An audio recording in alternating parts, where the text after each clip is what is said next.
Время новостей Татарстана на ТНВ. В студии Алексей Калиничев. Здравствуйте. И вот наши темы. Весенняя сушка автомобильных дорог. Грузоподъемность 5 тонн нашей машины. На каких дорогах действует ограничение движения больших грузов и знают ли об этом водители, расскажет Ленар Гинатуллин. Мэрия против муравейников. Тревожат, с каким размахом там идет строительство. Где призывают не покупать жилье, расскажет Дмитрий Аренин. Снег растаял, появился мусор. Городской снег, вся эта свалка, которая была во дворах, весь этот мусор, он сейчас у нас. Почему жители поселка Дальний бьют экологическую тревогу и боятся, что их дома останутся под водой, знает Сергей Хайдаров. Осторожно, вас снимает скрытая камера. В ловушках огромная польза, потому что снимает и ночью, и днем. Как альметьевские экологи ловят правонарушителей. Филюза Хамидуллина. В 2 раза ближе и в 2 раза больше. Астрахань должна стать одним из ключевых региональных партнеров республики. Таковы итоги визита Рустама Минниханова в область. В конце прошлого года регионы подписали соглашение о сотрудничестве, а в этот раз закрепили программы действий. С чего начнут, расскажет Салават Мухаммадуллин.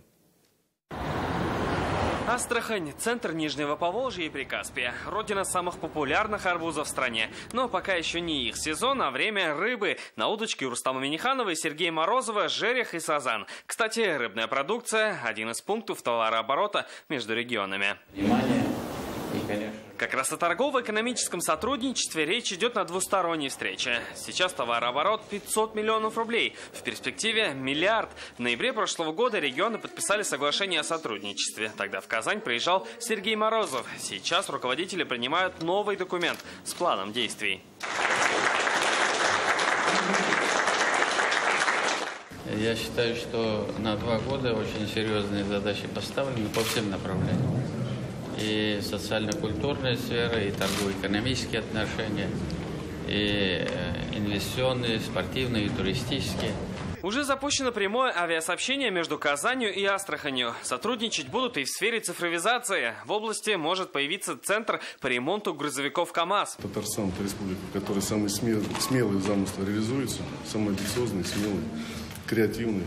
Нам есть чему учиться, безусловно, богатейший опыт, мы его понимаем, хотим, чтобы мы со своей стороны были тоже эффективными партнерами. Культурный обмен через местных татар. Сейчас их в области около 60 тысяч. С их представителями встретились Рустам Минниханов и Сергей Морозов. В Астрахани работает татарский театр, детские ансамбли, выпускается газета «Идель», построенная сквер и парк имени Габдуллы Тукая. Татары где бы не были, они адаптируются на ту территорию, они являются патриотами этой территории. И мы это видим по нашим коллегам, которые здесь живут, работают, созидают. Работать и созидать будут и регионы. Первые результаты должны появиться уже в течение этого года. Салават Мухаммадуллин, ТНВ, Астрахань. Нашу делегацию ждут и в Башкортостане. Здесь 17-18 апреля пройдут Дни Татарстана. Это спустя 30 лет. Их не проводили с 1988 года. Предстоит обширная дипломатическая, культурная и образовательная программа. В Уфу едет Рустам Минниханов и большая делегация. Альбина Салгараева подробно расскажет о том, что предстоит. Начнется визит со встречи с активом татарских общественных организаций Башкортостана. Пройдет она в малом зале Государственного концертного зала. Здесь же официально открытие Дней Татарстана в Башкортостане. Большой концерт покажут мастера искусств нашей республики. Основой будет государственный ансамбль песни и танца. Из солистов будут представлены наши звезды Ильф Сахузина, Марсель Вагизов и многие другие. Просто заранее не хотелось бы открывать все сюрпризы. Одним из ключевых событий станет открытие памятника Габдулле Тукаю. Монумент установлен у башкирского театра «Нур». Ряд соглашений будет подписан в стенах Уфимского государственного нефтяного технического университета. Сотрудничать вуз будет с нашими КНИТ-УКАИ и Альметьевским нефтяным университетом. В рамках визита пройдет и двусторонняя встреча Рустама Минниханова и Радия Хабирова. Президент Татарстана и исполняющий обязанности главы Республики Башкортостан обсудят вопросы дальнейшего сотрудничества. Ожидается также, что татарстанская делегация возложит цветы к памятнику Салавата Юлаева. Завершится визит большим деловым форумом «Татарстан-Башкортостан». Здесь представят промышленный потенциал нашей республики. Альбина Салгараева, Рамиль Галиуллин, ТНВ, Казань. К другим темам. Не гнаться за дешевыми квадратными метрами, а подумать об инфраструктуре. Сегодня в мэрии Казани обсуждали новый генплан. Как отметили, в пригороде строительный бум, но это может аукнуться транспортным коллапсом. Где может возникнуть проблема, которую, как говорят, решить никаких денег не хватит, узнал Дмитрий Аренин. Это поселок Куйки Пестричинского района. Как видим, сейчас он активно застраивается. Если взглянуть на один из сайтов продажи недвижимости, то можно увидеть, что в этом месте, примыкающем к Казани, несколько десятков объявлений о продаже. И цены здесь в среднем в районе 2,5 миллионов рублей. Что в среднем, конечно, ниже, чем в Казани. Однако в Казань ведет всего лишь одна вот эта дорога, шириной около 3 метров. Хотя в город ходят автобусы, люди жалуются, что доехать трудно. Население этого пригорода все прирастает, перевалив уже за 12 тысяч человек. Уютно. Вот единственная проблема – это транспорт. Ехать, забирать с ребенка. Вот это очень тяжело. Постоянные пробки. У меня внук опаздывает на первый урок всегда. Как сегодня отметили в столичной мэрии, с разрастанием поселка проблема может стать еще больше. Это лишь один из примеров. Да, там чуть ли не в половину дешевле, чем жилье в Казани, но там никогда не будет решен транспортный вопрос. И об этом нужно жителям говорить. Потому что ГИБДД, транспортная инспекция не согласуют никогда туда транспортный новый автобусный маршрут, поскольку ширина дороги, полотно, там разрывы безопасности, остановочные невозможно сделать по тем стандартам, под которые проходит хотя бы дорога третьей категории, второй категории. И эти вопросы не будут решены, и их жизнь превратится в ад. В похожую ситуацию ранее уже попали соседние Салмачи. Как говорят, чтобы разрулить транспортный коллапс и расширить дорогу, пришлось заплатить дорогую цену. Лично президент, генеральный директор Таттрансгаза занимались тем, чтобы согласовать коридоры, которые внизу останавливали на капремонт Нижнекамск-Нефтехим, Оренбург-Трансгаз. Там целая войсковая операция. И вопрос передышки решен, но глобально он не решен. Всех во всех градостроительных делах призывают думать о будущем и придерживаться генплана. В Казани утверждение этого документа уже выходит на финиш. Рослесхоз попросил, чтобы мы в генеральном плане указали все участки лесного фонда. И это потребовало федеральное законодательство. Генплан Казани планирует принять до конца этого года. Финальную точку после всех согласований должна поставить Казгордума. Дмитрий Аренин, Рамзиль Гарипов, ТНВ, Казань. Региональные дороги спасут ограничения не больше 6 тонн на ось. С этого дня большегрузы должны получить спецразрешение, чтобы проехать по республиканским трассам. Все ли водители готовы к таким мерам, узнал Ленар Гинатуллин. С самого утра у автоинспекторов на посту весового контроля в Пестричинском районе работа кипит. Сегодня начинает действовать ограничения для большегрузов по региональным дорогам. Геннадий Сарманов уже 12 лет за рулем. Он с уверенностью проезжает на весы. Никак не проверяем. Никак не проверяете? А вдруг, если у вас есть превышение, что будете делать?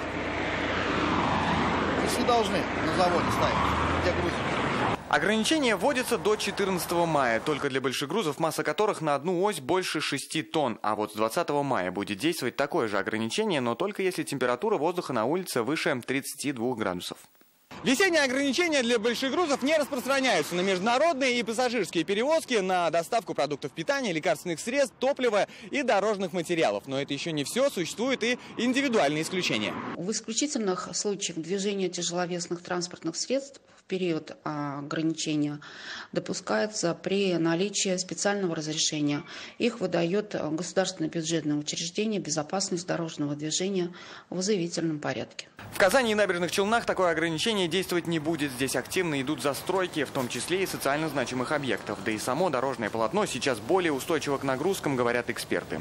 Ленар Гинатуллин, Александр Лобанов, ТНВ, Татарстан. А по некоторым дорогам сейчас и вовсе не проехать. Татарстан в зоне паводка. По данным МЧС, в Арском районе Казанка затопила грунтовую дорогу у села Качелино. В Нурлатском под воду ушел мост через реку Большой Черемшан. Перелив воды там более метра. Добраться до ближайшего села Урняк можно по объездному пути. Спасатели отмечают, жители обеспечены медикаментами и продуктами. Угрозы населенным пунктам нет. 7 апреля полностью мост остался под водой, и уже нельзя было проехать по мосту.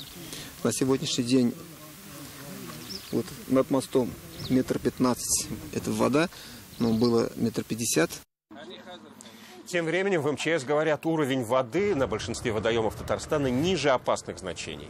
А на Куйбышевском и Нижнекамских водохранилищах показатели меньше критической отметки на 3 метра. Большая вода ушла и из Буинского района, где были затоплены 2 низководных моста у селки Яд и черки Кильдураза. Весна принесла им не подснежники, а кучи мусора. В нашу редакцию в очередной раз обратились жители поселка Дальний. 3-й раз за 3 месяца. Ранее мы показывали горы снега, которые сюда свозила спецтехника со всего города. Тогда выяснилось, о свалке экологи знают, она санкционированная и временная. Сюрприз местных жителей ждал впереди, а вернее скрывался под снегом. Как снежная свалка в Дальнем превратилась в мусорную, увидел Сергей Хайдаров. Снег тает, каждые 30-40 сантиметров в сутки прибывает вода. Впору лодку покупать, говорит Александр Егоров. Апрельское солнце все жарче, а воды во враге все больше. Причем то, что Дальний может превратиться в грязную Венецию, жители предсказывали еще в январе. Сюда свозили снег со всего города. Тогда новостью эта свалка для экологов не стала. Оказалось, здесь санкционированное место для временного складирования снега. Обещали вывести, как только разгрузятся снегоплавильные камеры. Данное место согласовано в целях ликвидации последствий снегопадов обильных. Снег будет складироваться временно, и по окончанию зимнего периода данный снег будет вывезен на снегоплавильные станции. В марте мы сюда вернулись, чтобы проверить. Снег так и не вывезли. Не вывезли его и сейчас. И это уже не просто грязные осадки, а горы мусора. Сплошная грязь и мусор. В общем, ситуацию здесь вы видите сами. Без сапог сюда просто не пробраться. Причем снег, судя по всему, здесь будет таять еще очень долго. В качестве доказательства приведу простой пример. Вам кажется, что это огромная гора земли? Ничего подобного. Под грязью скрывается снег. Причем спрессованный, его здесь очень много. Вода поднимается, она поднимется до какого уровня, нам неизвестно. И мы будем страдать от всего. Во-первых, грязь. Это весь городской снег, вся эта свалка, которая была во дворах, весь этот мусор, он сейчас у нас. Под шумок здесь стали привозить и бытовой мусор. Полиэтилен в основном, дрова какие-то и вся ерунда. Была небольшая посадочка, ее даже смели. Сегодня мы снова пригласили экологов в Дальний. На этот раз природоохранники удивились. Говорят, свалка снега здесь законная, а вот мусорка нет. Взяли пробы снега. У нас претензии уже сейчас вот появляется, то, что свалка, то, что мусор тоже был завезен. Мы сейчас дадим предписание на устранение. Теперь большой субботник здесь будет производить подрядная организация, отвечающая за этот участок, говорят экологи. А мы, в свою очередь, отправили запрос в исполком, чтобы узнать, почему снежная свалка теперь мусорная. Сергей Хайдаров, Алмаз Зиединов, ТНВ, Казань. За частотой наблюдают из птичьего полета и на земле. Альметьевские экологи выявили уже 40 незаконных свалок. Поймать и наказать правонарушителей помогают и фотоловушки. Филюза Хамидуллина увидела, как это работает. Это торговая база на окраине города. Строительные отходы не вывозили с зимы. Как предполагают экологи, это дело рук самих продавцов. В данный момент приглашены собственники данной территории. Будут взяты объяснения у собственников и составлен протокол. Экологам в помощь фотоловушки. Установили ее еще в начале марта. Ловят тех, кто самовольно и незаконно сливает отходы в колодец водоканала. В объектив уже попали 10 нарушителей. В фотоловушках огромная польза, потому что снимает и ночью, и днем. Постоянно был объезд. Но при фотоловушке как бы стало легче, и можно уже сюда не заезжать. Чтобы выявить нарушения в труднодоступных местах, используют квадрокоптер. Так, только в этом году экологи смогли выявить 50 фактов правонарушения. Сегодня в поле зрения река Зай. Осмотреть всю территорию удается за считанные минуты.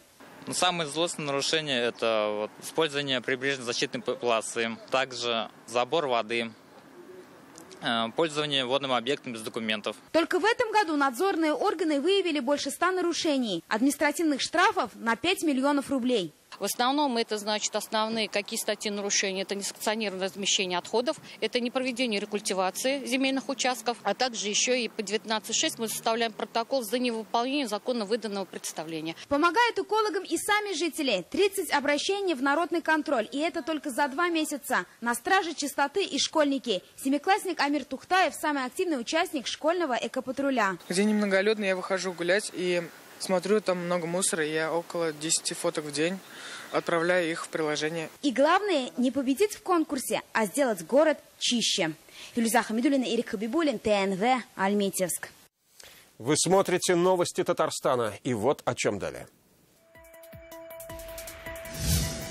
Это все свое, родное. Нам нужна стабильность рынка. Где и главное, каких продуктов ждут из Татарстана, где, а главное, кто их производит. На обсуждении госпрограммы развития сельского хозяйства услышал Рамиль Шайдолин. Все ближе и без препятствий. На рынке ОАЭ мы очень активно продвигали Татарстан, мы и участвовали в выставках, и работали с туроператорами. Увеличится ли поток туристов между Россией и Объединенными Арабскими Эмиратами? Алия Хайрудинова. Цветы солнцу татарской поэзии. Сегодня их традиционно возложили к могиле татарского поэта Габдуллы Тукая. 15 апреля исполнилось ровно 106 лет со дня его смерти. Почтить память поэта собрались артисты, писатели и другие. Вспоминали классика и в Москве. Представители татарской общественности встретились у памятника поэту.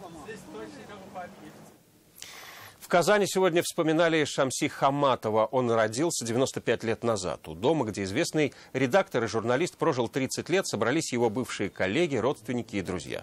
Напомним, Шамси Хаматов возглавлял Татарстанский союз журналистов и работал в газетах «Советская Татария», «Коммунист Татарии» и многих других. Он умел в себе сочетать, что ли, современным языком говоря, талант топ-менеджера.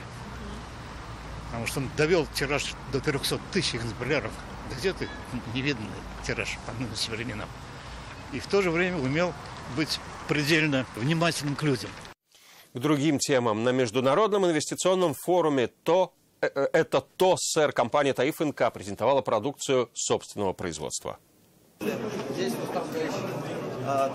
На выбор больше 2 десятков стендов, но отдельный подход и внимание продукции компании Таиф НК. Здесь и реактивное топливо, и техническая сера, и керосин, и бензин. В общем, нефтеперерабатывающему комплексу есть что показать гостям. Знакомство с компанией, презентация в контексте нетворкинга и обмен контактами с, возможно, будущими партнерами. Все это прямо на полях форума «Это то, сэр». У нас это очень важно смотреть, какие компании на рынке, какие у нас еще не контакты, и встречаем даже коллеги, какие мы уже знаем. Да.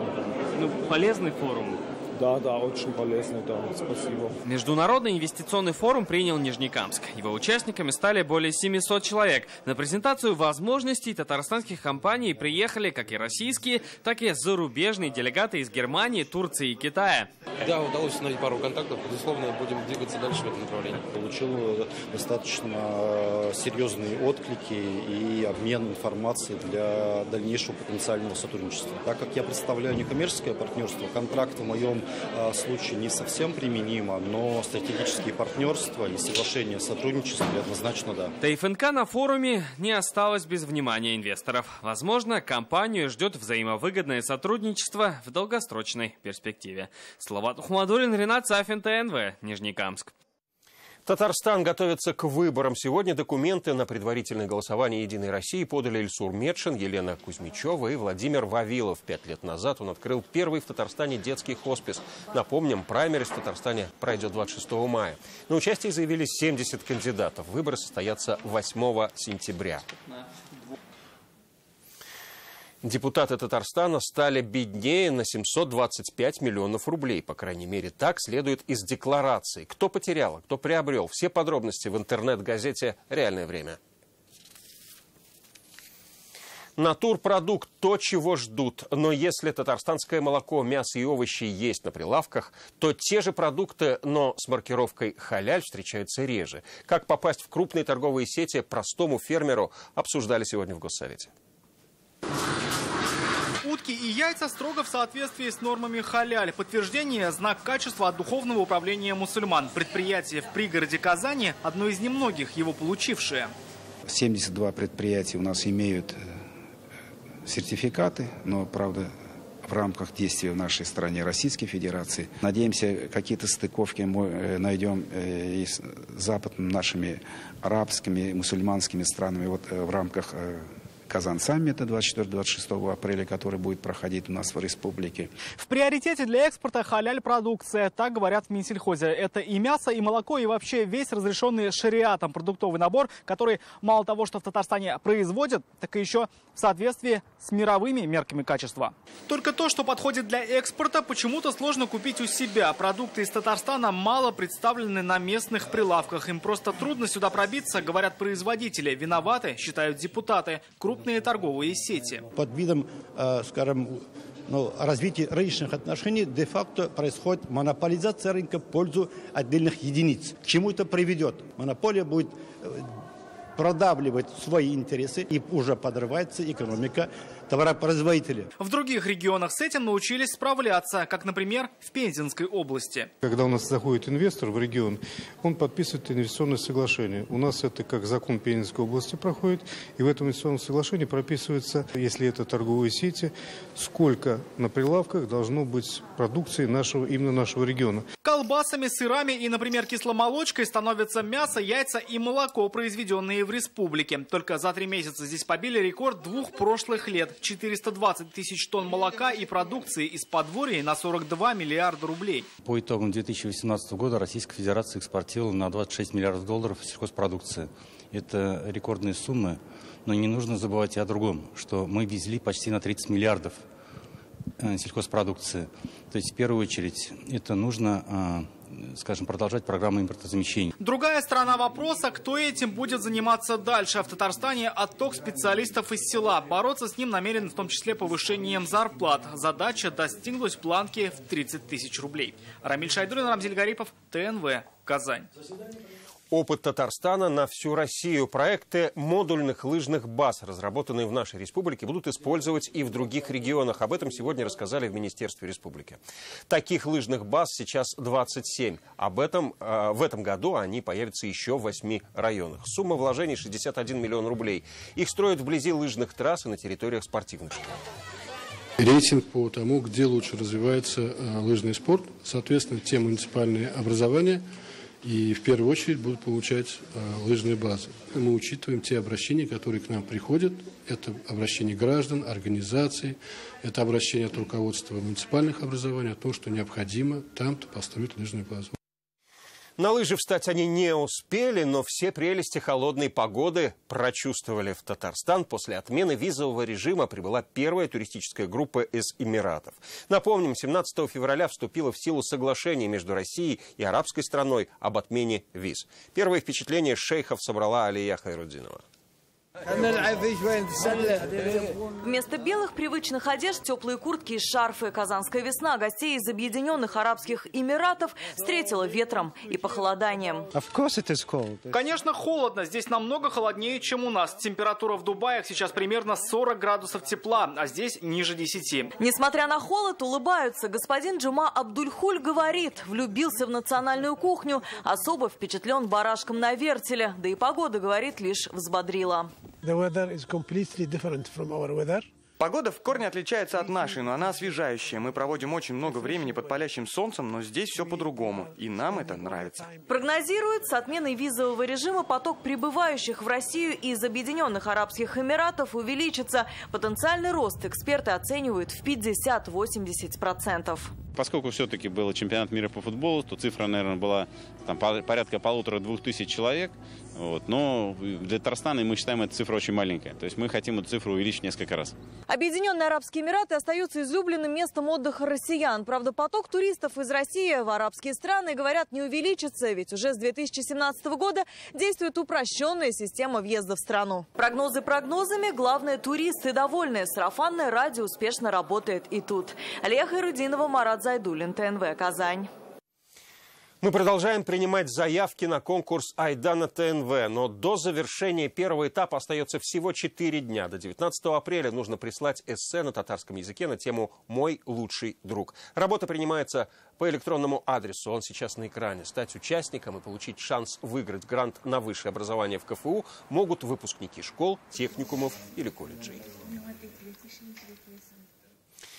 Из теплых краев в родные в Татарстан вернулись лебеди. Первых пернатых заметили в Нижнекамском районе на озере. Его в народе так и прозвали Лебяжье. Этот водоем птицы облюбовали уже давно, живут здесь несколько лет.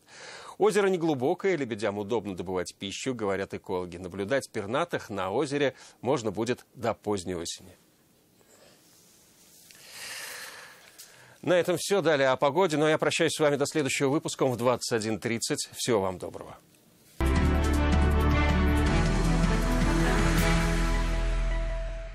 Добрый вечер. Время новостей «Спорт» на ТНВ, в студии Алмаз Гафиятов. Казань вне конкуренции в Европе. Об этом заявил президент ФИНА Хулио Маглиони, который проинспектировал дворец водных видов спорта.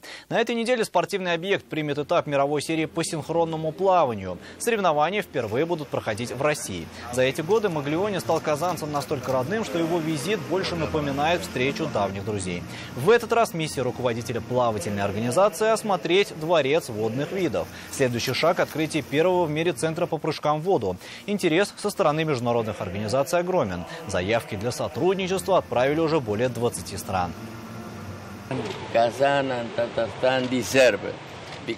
и Татарстан прекрасны. Ваш город обладает лучшими спортивными сооружениями в Европе. Я каждый год приезжаю сюда и каждый год поражаюсь уровню организации турниров. После чемпионата мира 2015 года ваш опыт применяется во всем мире. Продолжаем тему. 16 медалей на одну республику. Татарстанские пловцы с триумфом вернулись с чемпионата России по плаванию. Турнир завершился в Москве в бассейне спортивного комплекса «Олимпийский». Сегодня министр спорта республики Владимир Леонов встретился с пловцами нашей сборной, а также тренерами по итогам успешного выступления на чемпионате страны. 3 золотые, 4 серебряные, 9 бронзовых медалей. Кроме этого, ряд пловцов выполнили нормативы для отбора на крупнейшие международные соревнования этого года – чемпионат мира по водным видам спорта и всемирную летнюю универсиаду. Впервые за всю историю плавания Татарстана более 40 человек вошло в состав сборной республики и представили Татарстан на чемпионате России в Москве, заняли 3-е место. Не стало заслуженного тренера РСФСР и СССР по фехтованию Владимира Житлова. Владимир Васильевич умер в Казани на 80-м году жизни. Прощание с легендарным тренером состоится завтра, 16 апреля в 10 часов в спорткомплексе «Динамо» по адресу улица Максима Горького, 10А. Президент республики Рустам Минниханов выразил супруге Владимира Житлова соболезнования. Многие годы ваш профессиональный и семейный дуэт служил примером любви и взаимной поддержки. Пусть светлая память о Владимире Васильевиче, внимание и поддержка дочерей и внуков будет вам опорой в этих горестные дни, говорится в письме. И в завершение к баскетболу «Уникс» одержал победу в матче единой лиги ВТБ над «Зенитом». Встреча, проходившая в Казани, завершилась со счетом 74-72 в пользу хозяев. В составе победителя лучшую результативность продемонстрировал форвард Морис Ндур, набравший 14 очков. Эта победа стала 19-й для «Уникса». Команда вышла на второе место в турнирной таблице единой лиги ВТБ. «Зенит» с 13 победами в 23 матчах занимает 6-ю строчку. И это все новости спорта к данной минуте. Будьте здоровы и занимайтесь спортом. До свидания.